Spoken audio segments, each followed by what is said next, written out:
550, Todd Jeffries and Don Pryor. Hey. The headline reads, the homeless are fed and embraced across the country Thanksgiving, but the rest of the year, cities are starting to push back. Yeah, it's an interesting article in the USA Today about how various cities are dealing with the homeless crisis. As you know, here in Austin, Governor Greg Abbott had the homeless encampments removed under state highway underpasses after the state liberal capital city decided to allow camping on the streets.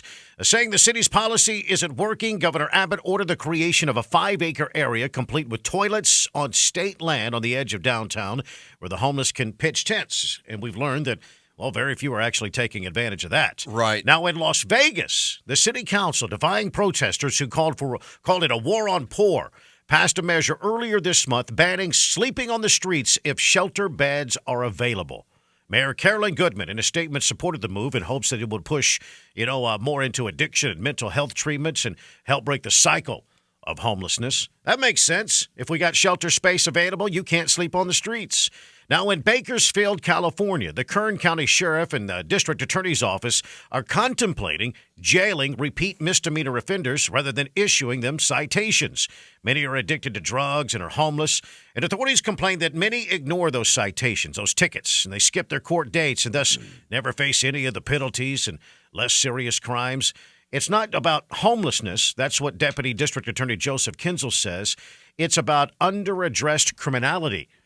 Now, in Spokane, Washington, voters elected a mayor and former TV anchor Nadine Woodward, who made homelessness one of her top issues. And during the campaign, Woodward said she wanted to reduce the number of homeless people on the streets by getting people with addiction or mental illness into a treatment program. And if they resisted that treatment and had warrants, then they would go to jail, basically. Right. Now, in Phoenix, homeless people are being forced out of encampments and their personal belongings are being confiscated.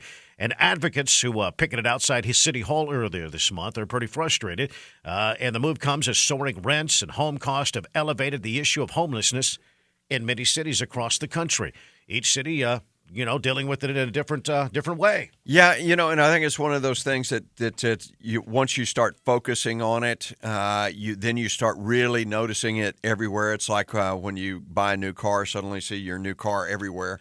I mean, it's just we're hyper focused on it right now. We should be focused on it because we got to figure this out. I think it's something that we've lived with and we've just kind of accepted for years and years and years.